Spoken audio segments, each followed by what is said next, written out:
ನಮಸ್ಕಾರ ಸ್ನೇಹಿತರೆ, ಹೇಗಿದ್ರೆ ಎಲ್ಲರೂ ಚೆನ್ನಾಗಿದ್ದಾರೆ ಅಂದ್ಕೊಳ್ಳಿ ಸ್ನೇಹಿತರೆ.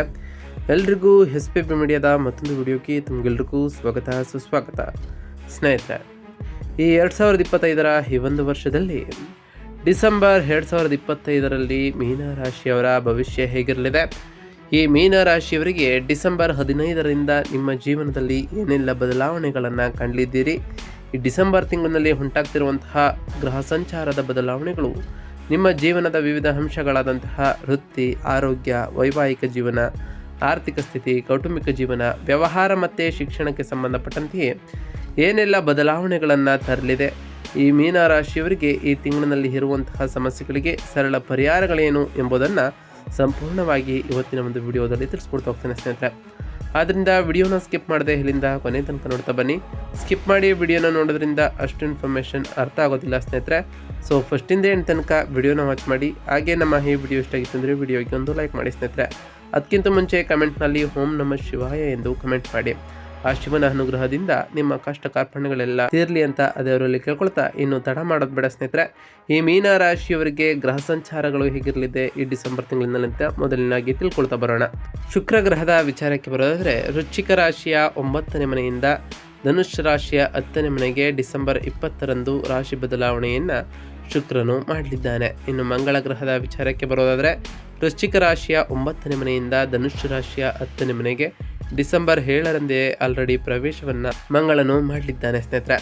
ಇನ್ನು ಶನಿಗ್ರಹದ ವಿಚಾರಕ್ಕೆ ಬರೋದಾದರೆ ಮೀನರಾಶಿಯ 1ನೇ ಮನೆಯಲ್ಲಿ ಅಂದರೆ ಜನ್ಮಸ್ಥಾನದಲ್ಲಿ ಈ ತಿಂಗಳಿಡೀ ಕೊನೆಯವರೆಗೂ ಕೂಡ ಶನಿಯು ಇರಲಿದ್ದಾನೆ. ರಾಹು ಕುಂಭರಾಶಿಯ 12ನೇ ಮನೆಯಲ್ಲಿ ಇದ್ದರೆ ಕೇತು ಸಿಂಹರಾಶಿಯ 6ನೇ ಮನೆಯಲ್ಲಿ ಈ ತಿಂಗಳು ಪೂರ್ತಿ ಇರಲಿದ್ದು, ಇನ್ನು ಬುಧ ಗ್ರಹದ ವಿಚಾರಕ್ಕೆ ಬರೋದಾದರೆ ವೃಶ್ಚಿಕ ರಾಶಿಯ 9ನೇ ಮನೆಯಿಂದ ಧನುಷ್ ರಾಶಿಯ 10ನೇ ಮನೆಗೆ ಡಿಸೆಂಬರ್ 29ರಂದು ರಾಶಿ ಬದಲಾವಣೆಯನ್ನು ಮಾಡಿದರೆ, ಸೂರ್ಯನು ವೃಶ್ಚಿಕ ರಾಶಿಯ 9ನೇ ಮನೆಯಿಂದ ಡಿಸೆಂಬರ್ 16ರವರೆಗೆ ಇದ್ದು, ಅದಾದ ನಂತರ 10ನೇ ಮನೆಗೆ ಡಿಸೆಂಬರ್ 16 ನಂತರ ಪ್ರವೇಶವನ್ನು ಮಾಡಲಿದ್ದಾನೆ. ಇದರಿಂದ ಸಾಕಷ್ಟು ಬದಲಾವಣೆಗಳನ್ನು ಈ ಸೂರ್ಯನ ಸಂಚಾರದಿಂದಲೂ ಕೂಡ ನೀವು ಕಾಣ್ತಾ ಹೋಗ್ತೀರಿ. ಒಟ್ಟಾರೆಯಾಗಿ ಈ ಮೀನರಾಶಿಯವರಿಗೆ ಈ ಡಿಸೆಂಬರ್ 2025 ಅತ್ಯಂತ ಅದ್ಭುತವಾದಂತಹ ತಿಂಗಳು ಅಂತಲೇ ಹೇಳ್ಬೋದು. ವಿಶೇಷವಾಗಿ ಹೇಳಬೇಕಂತಂದರೆ ವೃತ್ತಿ ಜೀವನದಲ್ಲಿ ನೀವು ಅಖಂಡ ಯಶಸ್ಸನ್ನು ಕಾಣ್ತಾ ಹೋಗ್ತೀರಿ. ತಿಂಗಳ 2ನೇ ವಾರದಲ್ಲಿ ಕುಜ, ರವಿ, ಶುಕ್ರರು 10ನೇ ಮನೆಗೆ ಅಂದರೆ ರಾಜ್ಯ ಕರ್ಮಸ್ಥಾನದಲ್ಲಿ ಸೇರೋ ಕಾರಣ ನಿಮ್ಮ ಕೀರ್ತಿ ಪ್ರತಿಷ್ಠೆಗಳು ಹೆಚ್ಚುತ್ತಾ ಹೋಗ್ತವೆ.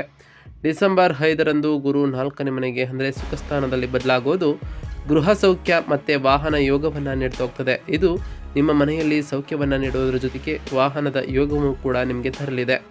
1ನೇ ಮನೆಯಲ್ಲಿ ಅಂದರೆ ಜನ್ಮಸ್ಥಾನದಲ್ಲಿ ಶನಿ ಇರೋ ಕಾರಣ ಇತರ ಗ್ರಹಗಳ ಬಲವು ನಿಮ್ಮನ್ನು ಮುನ್ನಡೆಸ್ತಾ ಹೋಗ್ತದೆ. ಸಾಡೆ ಸಾತಿಯ ಪ್ರಭಾವ ಇದ್ದೇ ಇರುತ್ತದೆ ಸ್ನೇಹಿತರೆ. ಒಟ್ಟಾರೆಯಾಗಿ ಈ ಡಿಸೆಂಬರ್ ತಿಂಗಳು ಒಂದಿಷ್ಟು ಸಕಾರಾತ್ಮಕ ಬದಲಾವಣೆಗಳನ್ನು ಕೂಡ ಕಾಣ್ತಾ ಬರ್ತೀರಿ. ಇನ್ನು ಈ ಡಿಸೆಂಬರ್ 15ರ ನಂತರ ಈ ರಾಶಿಯವರ ವೃತ್ತಿ ಮತ್ತು ಉದ್ಯೋಗದ ವಿಚಾರದಲ್ಲಿ ಏನಂತ ಕೇಳ್ತಾ ಬರೋದಾದರೆ, ಉದ್ಯೋಗಿಗಳಿಗೆ ಇದು ಟರ್ನಿಂಗ್ ಪಾಯಿಂಟ್ ಅಂತ ಹೇಳ್ಬೋದು ಸ್ನೇಹಿತರೆ. ಅದರಲ್ಲೂ ಡಿಸೆಂಬರ್ 7ರ ನಂತರ ಕುಜ ಮತ್ತು ಡಿಸೆಂಬರ್ 15ರ ನಂತರ ರವಿ 10ನೇ ಮನೆಗೆ ಪ್ರವೇಶವನ್ನು ಮಾಡೋ ಕಾರಣ ನಿಮಗೆ ಅದ್ಭುತವಾದ ಅವಕಾಶಗಳು ಕೂಡ ಈ ಡಿಸೆಂಬರ್ 15ರಂದೇ ಪ್ರಾರಂಭವಾಗ್ತಾ ಹೋಗ್ತವೆ. ಬಡ್ತಿ ಅಥವಾ ಅಧಿಕಾರಗಳ ಸ್ವೀಕಾರ ಮಾಡುವಂತಹ ಯೋಗವು ಕೂಡ ನಿಮಗೆ ಬರಲಿದೆ. ಮೇಲಾಧಿಕಾರಿಗಳಿಂದ ಪ್ರಶಂಸೆಯನ್ನು ಕೂಡ ಈ ರಾಶಿಯವರು ಪಡೆಯಲಿದ್ದೀರಿ.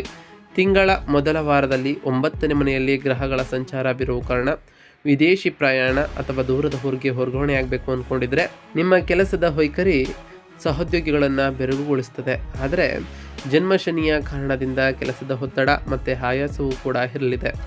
ಆದರೂ ಫಲಿತಾಂಶ ಮಾತ್ರ ಬಹಳ ಅತ್ಯುತ್ತಮವಾಗಿರ್ತದೆ ಅಂತಲೇ ಹೇಳ್ಬೋದು ಸ್ನೇಹಿತರೆ. ಇನ್ನು ಈ ಮೀನ ರಾಶಿಯವರಿಗೆ ಡಿಸೆಂಬರ್ 15ರ ನಂತರ ಹಣಕಾಸಿನ ವ್ಯವಹಾರದಲ್ಲಿ ಹೇಗಿರುತ್ತೆ ಅಂತ ನೋಡ್ತಾ ಬರೋದಾದರೆ ಆರ್ಥಿಕವಾಗಿ ಈ ತಿಂಗಳು ಬಹಳ ಚೆನ್ನಾಗಿರ್ತಿರುತ್ತೆ. ಅದೇ ರೀತಿಯಲ್ಲಿ ಈ ಡಿಸೆಂಬರ್ 15ರ ನಂತರವೂ ವೃತ್ತಿಯಲ್ಲಿ ಏಳಿಗೆಯಿಂದ ಉತ್ತಮವಾದ ಆದಾಯವನ್ನು ಕೂಡ ಕಾಣ್ತಾ ಬರ್ತೀರಿ. ಆದಾಯದ ವಿಚಾರಕ್ಕೆ ಬರೋದಾದರೆ ಉದ್ಯೋಗದಲ್ಲಿ ವೇತನ ಹೆಚ್ಚಳ ಅಥವಾ ಬೋನಸ್ ಪಡೆಯುವಂತಹ ಸಾಧ್ಯತೆಗಳು ಕೂಡ ಇರಲಿದೆ. ಪೂರ್ವಿಕರ ಆಸ್ತಿಯಿಂದಲೂ ಲಾಭ ಸಿಗುವಂತಹ ಚಾನ್ಸಸ್ ಕೂಡ ಎದುರಾಗಲಿದೆ ಸ್ನೇಹಿತರೆ. ಇನ್ನು ಖರ್ಚುಗಳ ವಿವರಕ್ಕೆ ಬರೋದಾದರೆ 12ನೇ ಮನೆಯಲ್ಲಿ ರಾಹು, 4ನೇ ಮನೆಯಲ್ಲಿ ಗುರು ಇರೋದರಿಂದ ಮನೆಗೆ ಸಂಬಂಧಪಟ್ಟಂತಹ ಖರ್ಚುಗಳು ಹೆಚ್ಚಾಗ್ತಾ ಹೋಗ್ತವೆ. ಗೃಹೋಪಯೋಗಿ ವಸ್ತುಗಳು ಅಥವಾ ವಾಹನ ಖರೀದಿಗಾಗಿ ಹೆಚ್ಚು ಹಣವನ್ನು ಖರ್ಚು ಮಾಡ್ತಾ ಹೋಗ್ತೀರಿ ಸ್ನೇಹಿತರೆ. ಅದರಿಂದ ಉಳಿತಾಯದ ಕಡೆ ಹೆಚ್ಚಿನ ಗಮನವನ್ನು ಕೊಡ್ತಾ ಬನ್ನಿ. ಇನ್ನು ಹೂಡಿಕೆಗಳ ವಿಚಾರಕ್ಕೆ ಬರೋದಾದರೆ ರಿಯಲ್ ಎಸ್ಟೇಟ್ ಮೇಲೆ ಹೂಡಿಕೆ ಮಾಡಲು ಇದು ಸಕಾಲವಾದಂತಹ ಸಮಯವಾಗಿರಲಿದೆ. ಆದರೆ ಊಹಾಪೋಹದ ಅಂದರೆ ಸ್ಪೆಕ್ಯುಲೇಷನ್ನಂತಹ ವ್ಯವಹಾರಗಳಲ್ಲಿ ಕೈ ಹಾಕಲಿಕ್ಕೆ ಹೋಗಬೇಡಿ. ಇದರಲ್ಲಿ ನಷ್ಟವಾಗುವಂತಹ ಚಾನ್ಸಸ್ ಕೂಡ ಇರ್ತದೆ. ಅದರಿಂದ ಎಚ್ಚರಿಕೆಯ ಅಗತ್ಯವೂ ಕೂಡ ಈ ರಾಶಿಯವರಿಗೆ ಇರಬೇಕಾಗಿರ್ತದೆ ಸ್ನೇಹಿತರೆ. ಇನ್ನು ಕುಟುಂಬ ಮತ್ತು ಸಂಬಂಧಗಳ ವಿಚಾರಕ್ಕೆ ಬರೋದಾದರೆ ಕೌಟುಂಬಿಕ ಜೀವನ ಪ್ರಶಾಂತವಾಗಿರ್ತದೆ ಅಂತಲೇ ಹೇಳ್ಬೋದು. ಗುರು 4ನೇ ಮನೆಗೆ ಬರೋದರಿಂದ ತಾಯಿಯವರ ಆರೋಗ್ಯ ಸುಧಾರಿಸಲಿದೆ. ಮನೆಯಲ್ಲಿ ಹಬ್ಬದ ವಾತಾವರಣವೂ ಕೂಡ ಇರ್ತದೆ. ಈ ಡಿಸೆಂಬರ್ 15 ನಂತರ ಬಂಧುಗಳ ಆಗಮನದಿಂದ ಮನೆಯಲ್ಲಿ ಸಡಗರವೂ ಕೂಡ ಮೂಡಲಿದೆ. ಆದರೆ 1ನೇ ಮನೆಯಲ್ಲಿ ಶನಿ ಇರೋದರಿಂದಾಗಿ ನಿಮ್ಮಲ್ಲಿ ಸ್ವಲ್ಪ ನಿರಾಶೆ ಅಥವಾ ಖಿನ್ನತೆಯೂ ಕೂಡ ಕಾಣಿಸಿಕೊಳ್ಬೋದು. ಇದು ನಿಮ್ಮ ಕುಟುಂಬ ಸದಸ್ಯರಿಗೆ ಆತಂಕವನ್ನು ಉಂಟು ಮಾಡ್ಬೋದು. ನಿಮ್ಮ ಭಾವನೆಗಳನ್ನು ಅವರೊಂದಿಗೆ ಹಂಚಿಕೊಳ್ಳುವುದು ಬಹಳ ಒಳಿತಾಗಿರಲಿದೆ. ಜೀವನ ಸಂಗಾತಿಯೊಂದಿಗೆ ಬಾಂಧವ್ಯವು ಕೂಡ ಚೆನ್ನಾಗಿರಲಿದೆ ಸ್ನೇಹಿತರೆ. ಇನ್ನು ಆರೋಗ್ಯದ ವಿಚಾರಕ್ಕೆ ಬರೋದಾದರೆ ಆರೋಗ್ಯದ ಕಡೆ ಸ್ವಲ್ಪ ಗಮನವನ್ನು ಹರಿಸಬೇಕಾಗಿರ್ತದೆ ಈ ಮೀನ ರಾಶಿಯವರು ಸ್ನೇಹಿತರೆ. ಜನ್ಮ ರಾಶಿಯಲ್ಲಿ ಶನಿ ಇರೋದರಿಂದ ಕೀಲು ನೋವು, ಆಯಾಸ ಅಥವಾ ದೀರ್ಘಕಾಲದ ಸಮಸ್ಯೆಗಳಿಂದ ಬಾಧಿಸ್ಬೋದು. ಆದರೆ 6ನೇ ಮನೆಯಲ್ಲಿರುವಂತಹ ಕೇತು ರೋಗ ನಿರೋಧಕ ಶಕ್ತಿಯನ್ನು ನೀಡ್ತಾನೆ. 4ನೇ ಮನೆಯಲ್ಲಿ ಗುರು ಇರೋದರಿಂದ ಎದೆ ಅಥವಾ ಶ್ವಾಸಕೋಶಕ್ಕೆ ಸಂಬಂಧಪಟ್ಟಂತಹ ಸಮಸ್ಯೆ ಇರುವವರು ಬಹಳ ಜಾಗರೂಕರಾಗಿ ಈ ಟೈಮ್ನಲ್ಲಿ ಇರಬೇಕು. ಯೋಗ ಮತ್ತು ಪ್ರಾಣಾಯಾಮ ಮಾಡೋದರಿಂದ ಮಾನಸಿಕ ಮತ್ತು ದೈಹಿಕ ಆರೋಗ್ಯವು ಬಹಳ ಉತ್ತಮವಾಗಿರ್ತದೆ ಅಂತಲೇ ಹೇಳ್ಬೋದು ಸ್ನೇಹಿತರೆ. ಇನ್ನು ಈ ಮೀನ ರಾಶಿಯವರಿಗೆ ಸಂಬಂಧಪಟ್ಟಂತೆಯೇ ಬಿಸ್ನೆಸ್ ವಿಚಾರದಲ್ಲಿ ಹೇಗಿರಲಿದೆ ಅಂತ ನೋಡ್ತಾ ಬರೋದಾದರೆ ವ್ಯಾಪಾರಿಗಳಿಗೆ ಇದು ಸುವರ್ಣಾವಕಾಶ ಅಂತಲೇ ಹೇಳ್ಬೋದು. 10ನೇ ಮನೆಯಲ್ಲಿ ಗ್ರಹಗಳ ಸಂಚಾರ ಉಂಟಾಗೋ ಕಾರಣ ವ್ಯಾಪಾರವು ಭರ್ಜರಿಯಾಗಿ ಸಾಗ್ತೋಗ್ತದೆ. ಹೊಸ ಕಾಂಟ್ರಾಕ್ಟ್ಗಳು ಕೂಡ ಸಿಗಲಿದೆ. ಮಾರುಕಟ್ಟೆಯಲ್ಲಿ ನಿಮ್ಮ ಕೀರ್ತಿ ಮತ್ತು ಹೆಸರು ಹೆಚ್ಚಾಗಲಿದೆ ಸ್ನೇಹಿತರೆ. ರಾಜಕೀಯ ವ್ಯಕ್ತಿಗಳು ಅಥವಾ ಸರ್ಕಾರಿ ಅಧಿಕಾರಿಗಳಿಂದ ಸಹಾಯವೂ ಕೂಡ ಲಭಿಸಲಿದೆ. ಅದರಲ್ಲೂ ಹೊಸ ಉದ್ಯಮಗಳನ್ನು ಪ್ರಾರಂಭಿಸಬೇಕು ಅಂದ್ಕೊಂಡಿರೋರಿಗೆ ಈ ತಿಂಗಳ ಡಿಸೆಂಬರ್ 15 ನಂತರ ಬಹಳ ಅನುಕೂಲಕರವಾಗಿರಲಿದ್ದು ವ್ಯಾಪಾರದಲ್ಲಿ ಮುನ್ನಡೀತಾ ಹೋಗ್ತೀರಿ ಸ್ನೇಹಿತರೆ. ಉತ್ತಮವಾದ ಲಾಭವನ್ನು ಕೂಡ ಕಾಣಲಿದ್ದೀರಿ. ಇನ್ನು ಈ ಮೀನ ರಾಶಿಯವರಿಗೆ ಈ ಡಿಸೆಂಬರ್ 15 ನಂತರ ವಿದ್ಯಾರ್ಥಿಗಳ ಜೀವನ ಹೇಗಿರಲಿದೆ ಅಂತ ನೋಡ್ತಾ ಬರೋದಾದರೆ ವಿದ್ಯಾರ್ಥಿಗಳಿಗೆ ಈ ತಿಂಗಳು ಒಳ್ಳೆಯ ಸಮಯ ಅಂತಲೇ ಹೇಳ್ಬೋದು. 4ನೇ ಮನೆಯಲ್ಲಿ ಗುರು ಇರೋದರಿಂದ ಓದಿನಲ್ಲಿ ಶ್ರದ್ಧೆಯೂ ಕೂಡ ಹೆಚ್ಚಾಗ್ತಾ ಹೋಗ್ತದೆ. ವಿಶೇಷವಾಗಿ ಶಾಲಾ ವಿದ್ಯಾರ್ಥಿಗಳಿಗೆ ಮತ್ತು ಪದವಿ ಓದುತ್ತಿರುವವರಿಗೆ ಅನುಕೂಲಕರವಾದಂತಹ ಫಲಿತಾಂಶಗಳು ಕೂಡ ಬರ್ತಾ ಹೋಗ್ತದೆ ಸ್ನೇಹಿತರೆ. ಈ ಟೈಮ್ನಲ್ಲಿ ಓದಿನ ಕಡೆ ಹೆಚ್ಚಿನ ಗಮನವನ್ನು ಕೊಡ್ತಾ ಬನ್ನಿ. ಹಾಗೆಯೇ ಈ ರಾಶಿಯ ವಿದ್ಯಾರ್ಥಿಗಳು ಶಿಸ್ತಿಗೆ ಹೆಚ್ಚಿನ ಮಹತ್ವವನ್ನು ಕೊಡಬೇಕಾಗಿರ್ತದೆ. ಶನಿಯು ಶಿಸ್ತಿಗೆ ಹೆಚ್ಚಿನ ಮಹತ್ವವನ್ನು ಕೊಡೋದ್ರಿಂದ ಬಹಳ ಶಿಸ್ತಿನಿಂದ ಓದಿನತ್ತ ಗಮನವನ್ನು ಕೊಟ್ಟು ಓದಿದೆ ಆದರೆ ಉತ್ತಮವಾದ ಫಲಿತಾಂಶಗಳನ್ನು ಈ ರಾಶಿಯವರು ಕಾಣಬಹುದಾಗಿದೆ. ಸ್ಪರ್ಧಾತ್ಮಕ ಪರೀಕ್ಷೆಗಳಿಗೆ ತಯಾರಾಗುತ್ತಿರುವವರು ಯಶಸ್ಸನ್ನು ಸಾಧಿಸಲಿದ್ದೀರಿ. ತಾಂತ್ರಿಕ ಶಿಕ್ಷಣ ಕಲಿಯುತ್ತಿರುವವರಿಗೂ ಕೂಡ 10ನೇ ಮನೆಯ ಕುಜ ಅದ್ಭುತವಾದ ಫಲಿತಾಂಶಗಳನ್ನು ಈ ರಾಶಿಯವರಿಗೆ ನೀಡಲಿದ್ದಾನೆ ಸ್ನೇಹಿತರೆ. ಅದರಲ್ಲೂ ಈ ರಾಶಿಯ ವಿದ್ಯಾರ್ಥಿಗಳು ಹೊಸ ಕೌಶಲ್ಯಗಳನ್ನು ಕಲಿಬೇಕು ಅಂದ್ಕೊಂಡಿದ್ರೆ ಈ ಡಿಸೆಂಬರ್ 15 ನಂತರವೂ ಕೂಡ ಬಹಳ ಅನುಕೂಲಕರವಾಗಿರಲಿದ್ದು ಸ್ಕಿಲ್ಗಳನ್ನು ಕಲಿತು ನಿಮ್ಮ ಜೀವನವನ್ನು ನೀವು ರೂಪಿಸಿಕೊಳ್ಳಬಹುದಾಗಿದೆ ಸ್ನೇಹಿತರೆ. ಒಟ್ಟಾರೆಯಾಗಿ ಈ ಡಿಸೆಂಬರ್ 15 ನಂತರ ಈ ಮೀನರಾಶಿಯವರ ಜೀವನದಲ್ಲಿ ಒಂದಿಷ್ಟು ಸಕಾರಾತ್ಮಕ ಬದಲಾವಣೆಗಳ ಜೊತೆಗೆ ಒಂದಿಷ್ಟು ಎಚ್ಚರಿಕೆಯ ಸೂಚನೆಗಳನ್ನು ಕೂಡ ಕಾಣ್ತಾ ಬರ್ತೀರಿ. ಈ ಡಿಸೆಂಬರ್ 15 ನಂತರ ನೀವು ಅನುಸರಿಸಬೇಕಾದಂತಹ ಸರಳ ಪರಿಹಾರ ಕ್ರಮಗಳೇನು, ಈ ತಿಂಗಳಿನಲ್ಲಿ ಉಂಟಾಗ್ತಿರುವಂತಹ ಗ್ರಹಗಳ ಅನುಕೂಲಕ್ಕಾಗಿ ಮತ್ತು ಶುಭ ಫಲಗಳಿಗಾಗಿ ಮಾಡಬೇಕಾಗಿರುವಂತಹ ಪರಿಹಾರಗಳನ್ನು ಒಂದೊಂದಾಗಿ ತಿಳಿಸ್ಕೊಡ್ತಾ ಹೋಗ್ತೀನಿ ಸ್ನೇಹಿತರೆ. ಗಮನ ಬಿಟ್ಟು ನೋಡ್ತಾ ಬನ್ನಿ. 4ನೇ ಮನೆಯ ಗುರುವಿನ ಅನುಗ್ರಹಕ್ಕಾಗಿ ಪ್ರತಿ ಗುರುವಾರದಂದು ದತ್ತಾತ್ರೇಯ ಸ್ವಾಮಿಯನ್ನು ಅಥವಾ ಗುರು ರಾಘವೇಂದ್ರ ಸ್ವಾಮಿಯವರನ್ನು ಪೂಜಿಸಿ ಸ್ನೇಹಿತರೆ. ಪ್ರತಿ ಗುರುವಾರ ಓಂ ಬೃಹಸ್ಪತಾಯ ನಮಃ ಎಂಬ ಮಂತ್ರವನ್ನು ಜಪಿಸೋದರ ಜೊತೆಗೆ ನಿಮ್ಮ ಕೈಲಾದಷ್ಟು ಬಡವರಿಗೆ ದಾನವನ್ನು ಮಾಡಿ ಹಾಗೆ ಗುರುಗಳು ಮತ್ತು ಹಿರಿಯರ ಆಶೀರ್ವಾದವನ್ನು ಪಡೆದುಕೊಳ್ಳಿ ಸ್ನೇಹಿತರೆ. ಇದರಿಂದ ಆ ಗುರುದೇವರ ಆಶೀರ್ವಾದವೂ ಕೂಡ ನಿಮಗೆ ಸಿಗಲಿದೆ. ಇನ್ನು ರಾಹು ಗ್ರಹದ ವಿಚಾರಕ್ಕೆ ಬರೋದಾದರೆ 12ನೇ ಮನೆಯಲ್ಲಿ ರಾಹು ಇರೋದರಿಂದ ನಿಮ್ಮಲ್ಲಿ ನಿದ್ರಾಹೀನತೆ ಸಮಸ್ಯೆ ಇದ್ದರೆ ಮಲಗುವ ಮುನ್ನ ನಿಮ್ಮ ಇಷ್ಟ ದೇವತೆಯ ಧ್ಯಾನವನ್ನು ಮಾಡಿ ಮಲಗಿ ಸ್ನೇಹಿತರೆ. ಇನ್ನು ಮಾನಸಿಕ ಶಾಂತಿ ಮತ್ತು ಆರೋಗ್ಯಕ್ಕಾಗಿ ಪ್ರತಿ ಸೋಮವಾರದಂದು ಶಿವನಿಗೆ ಅಭಿಷೇಕವನ್ನು ಮಾಡಿ. ಇದರಿಂದ ನಿಮ್ಮಲ್ಲಿ ಮಾನಸಿಕ ಶಾಂತಿಯೂ ಕೂಡ ಹೆಚ್ಚಾಗಲಿದೆ.